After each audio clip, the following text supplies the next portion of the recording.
E o nosso assunto hoje, a nossa discussão é sobre epilepsia. Eu trabalhei muitos anos em pronto-socorro e eu penso que poucas experiências são tão dramáticas na vida de uma pessoa quanto uma crise convulsiva, uma crise epilética.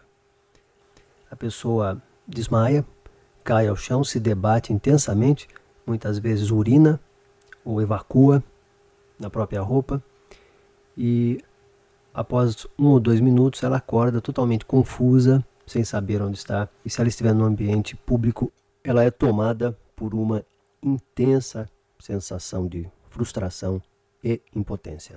O médico tanto vê os pacientes internados apresentarem crises convulsivas em decorrência de outra patologia, da patologia da doença que causou a internação, quanto no pronto-socorro também nós recebemos o paciente que teve a crise em casa ou na rua e quando chega ao pronto-socorro ou ainda está desacordado, ou está acordando, ou já acordou e está meio confuso, mas geralmente quando chega ao pronto-socorro já não chega mais em crise. É muito comum que o paciente já chegue ao pronto-socorro acordado, despertando. O tratamento da epilepsia geralmente ele é muito prolongado e assim a gente acaba por criar uma amizade, um vínculo forte com alguns desses companheiros nessa viagem nossa ao longo da vida. É o caso do Claudionor e ele vai contar um pouco da história dele para nós e você vai ver quanta coisa a gente pode aprender com a história que ele vai nos contar.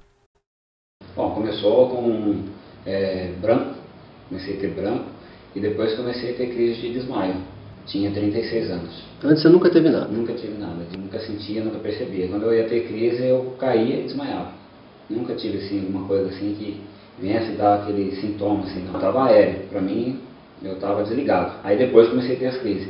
Ficava de olho aberto, olhando assim, fixado assim para alguma coisa, mas a pessoa falava comigo, estava aéreo, para mim eu estava desligado. Aí depois comecei a ter as crises. A crise começou a ter todos os dias, era quantos? Assim, 2, 3, 4 vezes por dia, desligamento. Convulsão acho que eu tive poucas, né? Pouquíssimas. Pouquíssimas assim, eu entortar os braços, as pernas, a barra, essas coisas, e virar o olho, enrolar a língua. Eu não escutava, eu falava comigo, eu não escutava nada. Aí depois de entre 15 e 20 minutos assim que eu estava apagado, que eu voltava, aí eu tinha muito sono. Aí eu dormia até 1 hora, às vezes menos. Quando eu voltava, eu não lembrava de nada. Se eu estivesse no sofá e eu acordasse na cama, para mim eu estava na cama e eu fiquei... Se ela, minha esposa, não falasse para mim, você teve um desmaio, eu não sabia. Só sabia assim, se eu estivesse sozinho em casa, que nem aconteceu uma vez ou outra, né? Uma vez eu lembro que eu caí, fui virar um galão de água, eu caí e acordei no chão, molhado. Eu tive a crise, estava sozinha, né? Foi uma época que ela estava trabalhando de dia. Depende, 20 minutos, já chegou a ficar 30 minutos desmaiado, sem ação nenhuma. Quando volta, ele leva aquele susto. Quem é você? Ele não conhece quem está à sua volta. Quem está conversando com ele, porque já aconteceu de a gente estar cheio de amigos em casa nós da doença, e muita gente visita ele não sabia quem é. A própria família dele não conhecia. Pai, mãe, sobrinhos, ele não conhecia. Mas depois tem uma meia hora já. Uma meia hora já volta. Já volta ao normal. Com essas pessoas, nunca você fica parado. Para, total, para. Quando ele tem crise de fechar o olho. Às vezes que ele está dormindo, ele está desmaiado. Atende a cair. O corpo dele não obedece como ele não vai pro chão. E ele tem mais esse tipo de desligamento do que a crise convulsiva? Sim, mais desligamento. E o desligamento dura? Só o desligamento? Na verdade, desligamento uns 10. Ultimamente está vendo bem pouco, né? No começo fica bastante. Agora é 10 minutos.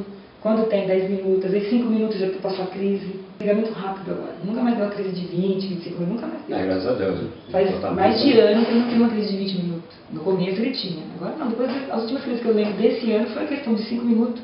Aí ele voltou. Só que ele volta leve. Aí ele tem que dormir. A cabeça dele, como se estivesse cansado, ele fala, tô estranho, tô cansado. A sensação que ele tem é essa. Tô com sono. E depois da medicação, eu achei que ele ficou, nossa, outra pessoa. Porque as crises foram cortadas, né? Tinha crise todo dia. Melhorou 3 vezes por dia uma crise de desmaio. Depois ele melhorou de não ter, de conseguir ficar quase 1 ano sem ter crise. Ele chegou a ficar. Eu cheguei a ficar quase um ano, né? A causa dessas crises o médico não conseguiu descobrir, né? Não. Não conseguiu concluir a causa. Eu me sinto bem, melhor. Em vez de há 4, 5 anos atrás, né, que começou, eu me sinto bem melhor. Porque eu tive depressão, se eu lembro. Fiquei quase 6 meses com depressão, só chorava. Eu via assim que eu acordava, que eu via as pessoas que eu não conhecia. Depois que eu caí em si do que aconteceu, Aí eu só chorava, porque poxa, mas eu cheguei nessa situação, eu não aceitava. Mas graças a Deus fui medicando, fui, né, fazendo o tratamento certo, né, e depois eu estou bem, estou melhor. Ele ainda é muito emotivo. Eu sou muito emotivo, qualquer coisinha ele chora. Não sei se eu acredito que seja por causa da doença, por causa da foi bom ter comentado esse assunto. Qualquer coisinha ele já está chorando. Eu penso que sim. Entendeu? Qualquer coisinha já está chorando.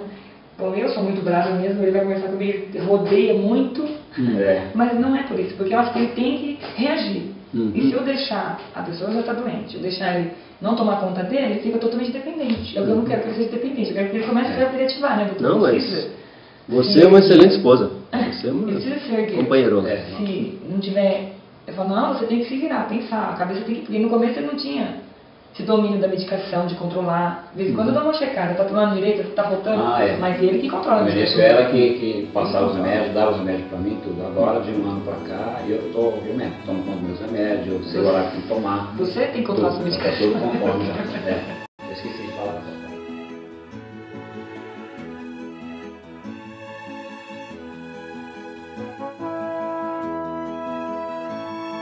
As epilepsias estão entre as síndromes neurológicas mais comuns.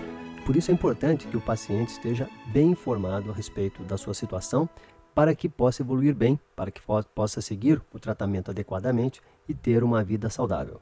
Veja que um quadro epilético pode começar em qualquer idade. No caso do Claudionor, começou com 36 anos. Uma outra coisa importante que ele nos passa é que ele começou com brancos. O que ele chama de brancos são o que as pessoas chamam também de desligamentos.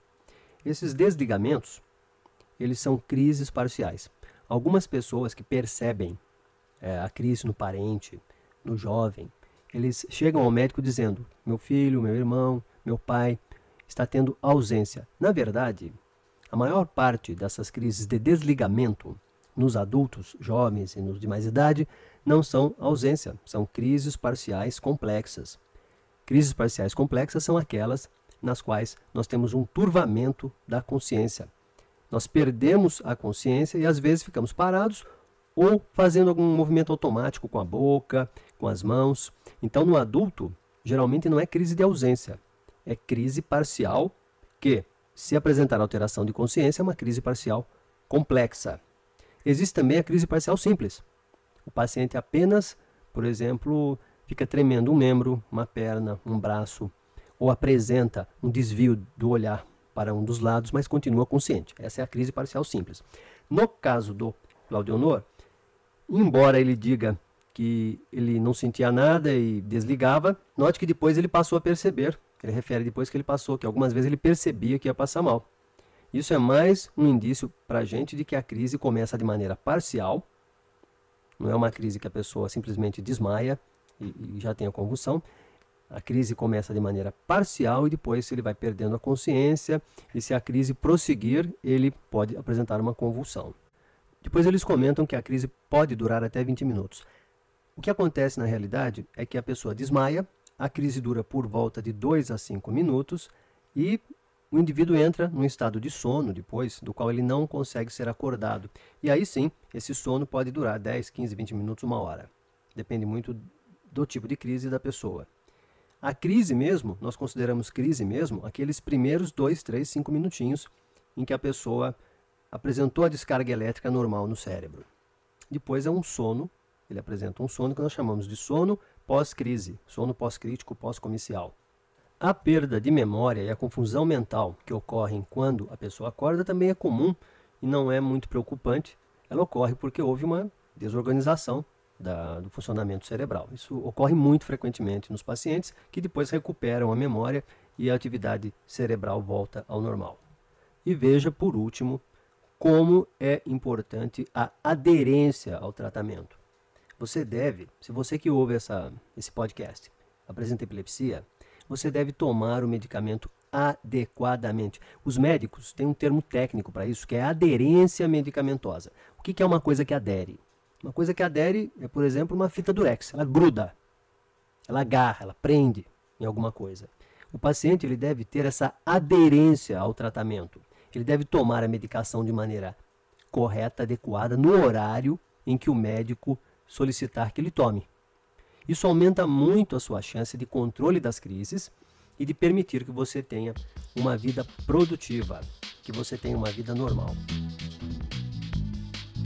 Este é o neurocienciabrasil.com.br. Meu nome é Paulo Canda, eu sou neurologista. Aguardo você no nosso próximo encontro. Até lá!